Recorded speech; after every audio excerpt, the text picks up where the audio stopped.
vice-président aux côtés du président Grandlin, j'avais pu me rendre compte de ce que ça représentait.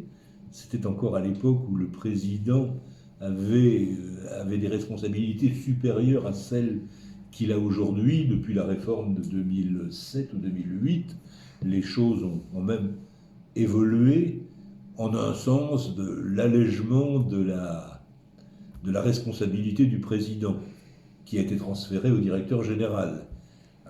Mais effectivement, à l'époque, c'était un engagement important, un engagement exaltant. Tout ce qui touche au logement me touchait déjà de près en tant qu'élu local, et je pensais à l'époque qu'il était très intéressant de pouvoir se transposer au plan départemental à travers l'office.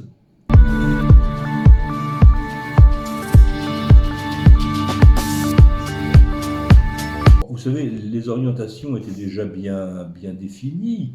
Je pense qu'elles allaient dans le bon sens et il fallait les poursuivre et les accentuer. Premièrement, une très bonne implantation territoriale qui favorise l'aménagement du territoire. Et ça, c'était déjà une des forces d'Ornhabitat. On a toujours essayé de veiller à le poursuivre. Effectivement, nous sommes présents dans les villes les plus importantes du département, qui représentent en gros 50% de notre parc, mais les 50 autres pourcents sont répartis sur un peu plus d'une centaine de communes de ce département, et qui montrent bien notre présence pratiquement sur tout le territoire.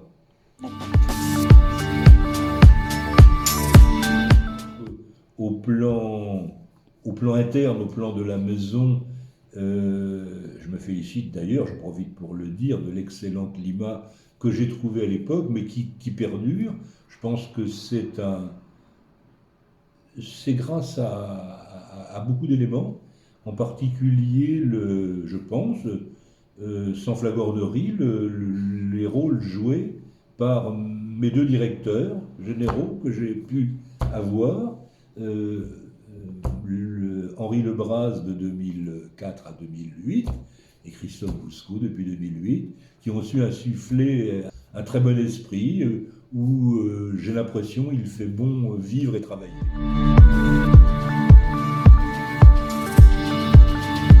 Au plan technique également, je pense qu'il fallait que les choses évoluent aussi. On a accompagné à travers une amélioration des conditions de bâti, en essayant de s'adapter aux nouvelles normes. Et tout ça a été un challenge permanent, mais fort intéressant.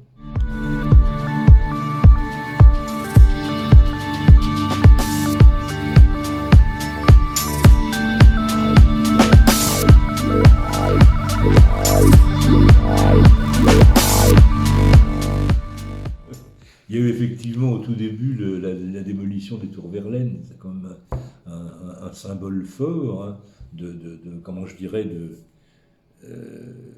une nouvelle orientation de notre parc, quoi. C'était quelque chose d'important au surplus.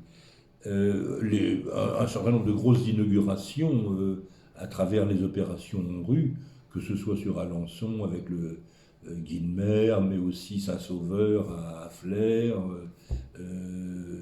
à Argentan, enfin, pratiquement dans toutes nos villes, on a inauguré des opérations relativement importantes. Chaque inauguration était un moment sympathique, hein, et Dieu sait si on a coupé quelques mètres de ruban quand même en l'espace de 17 ans. Vous savez, dans la vie, rien n'est éternel. Il faut savoir aussi passer la main. Hein. Je crois pouvoir dire que je laisse un office en bonne santé, grâce précisément à tous les collaborateurs qui ont, à mon avis, toujours été remarquables dans cette maison. Moi, mon seul souhait, c'est que les rails sur lesquels est bien installé Ornhabitat, qui sont de bons rails, continuent. Ornhabitat continue à évoluer dans la même direction, avec ce même dynamisme et ce même esprit. Voilà.